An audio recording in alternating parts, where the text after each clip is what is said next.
give it a call if you want to ask Raven a question. But we got Skype too. Even if you have my personal number. Yeah, we'll get you on. I'm not going to air it out, but if you have it. And he's back. Here you go. Yo, what's up, brother? You there? Hey, I'm here. I had the phone on mute. Sorry. I had the phone on mute. That's cool. So what's going on? Not much. How you doing?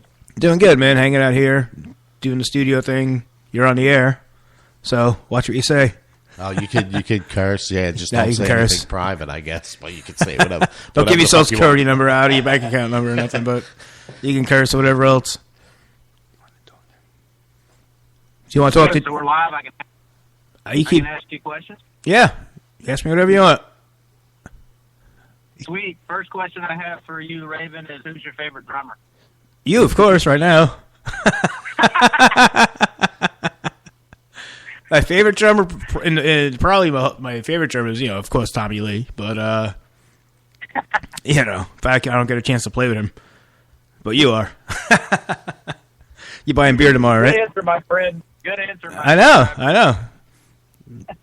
Next time I'll push that bill over towards your way at Hooters. Well, the check, I should say. That's funny. So what's going on? What are you doing? I lose you? Living the dream, man. Just hanging out, listening. Just wanted to. Just listening see in? what's going on. Nothing. Plugging the band. Anything you want to say? Talking shop. Good. Anything you want to I mean, the only thing I had to say is, I just wanted to say we appreciate all the support that we've gotten. I listened to the first part of your broadcast, and just another one of the people that's helping us out, and I really appreciate that, man. And I appreciate all the support we've gotten from the scene. The scene in the Tampa St. Pete area has definitely kind of kicked up as of late, which is good to see. Yeah, definitely. I'm definitely feeling the love around the area for us, and it's gonna be good. It's gonna be really good after Oklahoma, I think. So that's yeah, I mean, we're looking forward to that. Like you said, man, I mean, that should hopefully catapult us into the next phase of our band, and, bigger and better things to come. And I'm looking forward to that. But I just wanted to give a shout out to all the people that have supported us up till now, man. There's been good people helping us out all along the way. Definitely. Supporting our band, helping us with, recording process for our EP and photos and the whole 9 yards. A Stewart Graphics helped us out with the pictures. And from my perspective, I want to give a shout out to Crush Drums, Chad over at Crush. Those guys have been great to me. And I really appreciate all their help. Definitely. That's awesome. I got to get me some endorsements in like you, so I could be popular like the drummer. Did you guys ever think about going to Cold Cock Whiskey? They work with my show a lot. They pick up a lot of bands and stuff. They help, get bands, shows and stuff. But they're really cool to work with. They put you in a community type of atmosphere on Facebook, and you can, discuss shit with other bands and stuff. Cool.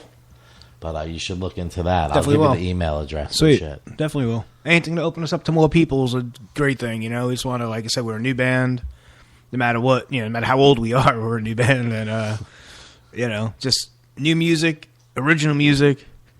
There's nothing like going to a club and hearing, you can go out any night of the week and hear somebody play friggin' Pearl Jam, Right. It's like, really? You're 50 years old and you're playing covers, it's like, quit. Right, after a while, it's, write your own shit. When we were younger, people our age looked a lot older than we do. So we just think that now because we're that age. You think so? You think so?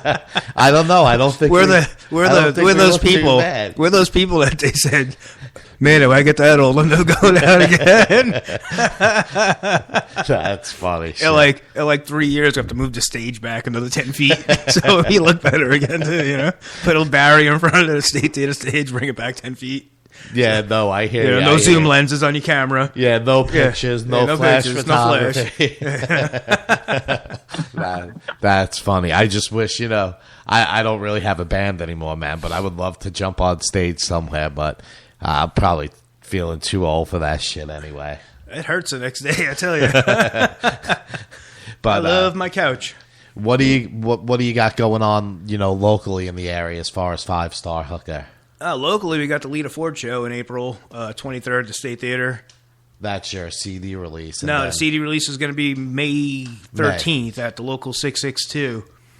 And I don't know who's on the bill with us yet, but it's going to be a hell of a lineup. And it's kind of like 2 weeks before Rocklahoma, so it's going to be like our little kickoff, big ass, awesome. Going away CD release party shenanigan fiesta. I'm sure you're going to record Rocklahoma. You're going to film it. I'm definitely filming it. Yeah, I got my GoPro locked on my bass rig. I'm going to tape it from behind me so I can see the crowd. Oh, cool. You know what I mean? And I'm sure there'll be people taping them, Yeah, because I definitely want to see some video of that, because I'm definitely not making it to Rocklahoma. I'm gonna have to edit that video though. That was gonna end up on it over the course of the weekend. That's funny. I hear you. That happened to me once. I was in the Killicona Buds, and we played livestock. So the whole weekend of videotaping and stuff happened, and some stuff got caught on video that I really shouldn't have caught on video. So we're all hanging out watching live footage of the band, and it's like all of a sudden there's like a 30-second gap of stuff I shouldn't have videoed going on. That's funny. That's pretty embarrassing, So now if you watch if you're ever at my house and you watch a Killicona Mode video with me, and there's like a 30-second news, blackout. It's like that's what it was. And I go back in and put like CNN over it or something. That's funny. Yeah. That's funny. So yeah, unfortunately, your previous band also went through some hard times too, and it seems a lot of things going on with my bands lately. So you guys better go to the doctor and get checked out. Yeah, I mean, that's one thing about it. All of us getting older, it feels like we're all starting to disappear. I had a rough month. About a month ago, my brother passed away of a heart attack, which is a shocker, and we all knew Joey was sick. We didn't know he was that sick. We thought he was going to pull through it. And, because it seemed like, from, just seeing his post on Facebook that, he was doing a lot better. And unfortunately, 5 days after my brother passed away, I get the call that Joey passed, Right. So it's been a rough month, and like I said, we're doing the benefit for him on April 2nd at the State Theater. There's a poker run with the motorcycles leaving the Sandbar in Newport Richey at noon on April 2nd, going to the Wing House in Palm Harbor, then going to Wild Willie's in Largo, to Quaker Steak and Lube, and eventually ending up at the State Theater for his memorial benefit, which there'll be a bunch of bands playing, and the Carnival Crew, got the Den of Thieves, I got Stone Gray. The Luvdogs are going to be hanging out. 5 Star Hook is going to be hanging out in the house. I got the Defiant. I got Kenny McGee with Earl Brown. Right, Kenny McGee. Yeah, Kenny McGee still, and Earl. And I forgot the name of his band. I can't think of it. The Kenny McGee Machine. The previous band that he was... Juliet, that's it. Yeah, they were big. They're big back. Yeah, he had that one song back in the late 80s on 98 Rock for a little bit. I just seen them over in Daytona at Bike Week play. They're pretty good. They're just they're a good party band, and I'm really good friends with the bass player Mark Welsh. And they're local still too, right? Oh yeah, they're right local. Around, yeah, they're I think local. He lives in Palm Harbor, Dunedin area. I don't know where he lives, but they're all local. Yeah, because he plays a bunch of these when Slims was down here. I think they just played with Stephen Piercy at Venom. Really? Venom Cycles in Newport Richey. I wish I would have knew that. Yeah, because I've met Steve Piercy a few times. But do you still have raffle tickets left? I got raffle tickets for the bike. We got 200 tickets printed up, and we got to sell at least 150 of them to give it away. Because unfortunately, like I said, there is a loan that has to be satisfied on the bike. That's why we're raffling it and not selling it. Right. You're trying to help Kimberly out with everything. And so I got about another 60 tickets to hit the 150 mark. We kind of want to give it away on April 2nd would be perfect, but if it doesn't happen April 2nd, I'm sure it'll be on a Wednesday night at Quaker Steak and Lube. Right, because we'll announce it and pump it. When we get to the 150, we'll just be. I mean, we really want to sell the 200 to give her some extra money to cover some of the medical expenses. But if that doesn't happen, the 150 covers the bike expense, and we'll let it go with that. You know. Right. I'm surprised you still have that many with the bike. I think people are holding out. You know, and I'm gonna bring the bike to Quaker Steak and Lube tomorrow night so people see it.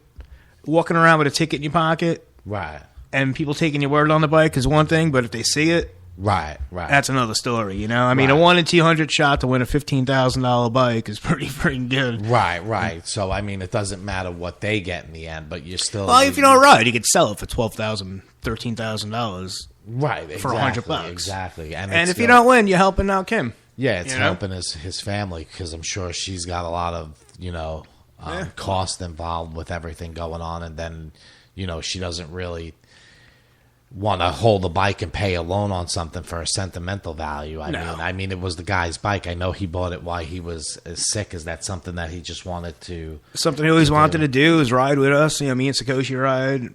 Actually, all the guys in the band ride except for Hatcher. So it's something that we do. We go ride on Harleys. We bar hop. And Joey wanted to be a part of it, and he was. Right. Yeah, he'd call us up. I'm like, what are you doing? Let's go ride. Let's go riding. Let's go to Sarasota. Let's go to Disney. Whatever. Let's jump on the bikes and go, and we'll hit every bar on the way and every bar on the way back. Yeah, he was definitely an entertaining dude. I mean, I've met him maybe once or twice, and I just talked to him on Facebook and stuff. But Yeah, there ain't anybody who ever met him that can honestly say that they didn't like him. And he would have went out of his way for anybody, and that's why I'm doing what I'm doing for him, because I know if she was on the other foot, he'd be doing it for me. Right. So exactly. Yeah. I mean, it's going to a good cause. I mean, there's nowhere else you're going to get a bike at that price. The only difference is someone's going to win it. The only difference is it wouldn't be raffling my bike off because it'd be scattered between Alderman and Klosterman on 19 in a million pieces. I hear you. But I mean, yeah, that's another thing, man. Just a lot of these guys race around on these bikes, and it's like, you don't think it's going to happen to you, but I mean, it can. I mean, yeah, it can. I mean, I got hit once. It don't feel good, and what are you going to do? It's it's either the fear of not living or or enjoyment of living. Right. So that's how you have to look at it. And I'd rather go out enjoying living than be sitting on my couch being afraid to do anything. Yep. I hear you. That's how I look at it. If it's going to happen, it's going to happen. But I think I got these, the last couple of years, man, I've got a lot of little angels on my shoulder, I hear you. So I feel pretty safe right now.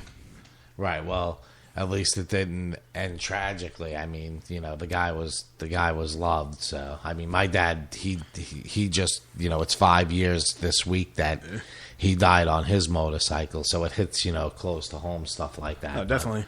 But it's just, I just want everybody to be careful. My wife was just involved in an accident too that involved the motorcycle. So that's more the crowd. The Harleys, people don't really go crazy riding. Right. They ride, They're respectful. The thing is, the crotch rockets, man, those guys just next thing you know, they're next to you. They're so quiet. Right. And they're so fast. Even if you see them 4 car lanes back and then you're in your car driving and you just happen to look over there next to you in a split second because they're so quick, The Harleys, at least they're, rumbling, stumbling, doing 55 miles an hour. You hear them 4 car lanes back, and they're not next to you in the blink of an eye, Most of them, aren't coming at you at 90 miles an hour either. So no, that's the whole point, But, either way, no matter what you ride, you got to be safe out there and have your head on a swivel and know where you are at all times and your environment and who's next to you, you know? Exactly, yeah. Put yourself in a safe place. Riding in between lanes in traffic isn't a good idea.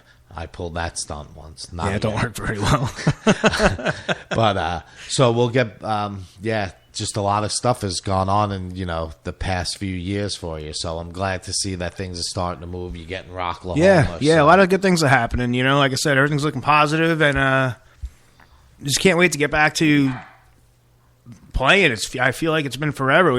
I think the last show I played was Jackal in December at State Theater, and I'm dying to get back on stage. It starts building up inside you, like you have no idea, Right. And just can't wait to get back out there and play.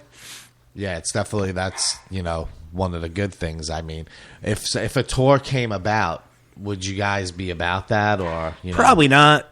More like, I mean, if it was like a 10-day jump on for the like southern, right? So you don't have to shut your whole life down. Yeah, because people do have lives. People have kids, families, jobs. Unfortunately, and to do that would just be too overwhelming and financially impossible because you're not going to make your money back playing. Unfortunately, you don't make money in the music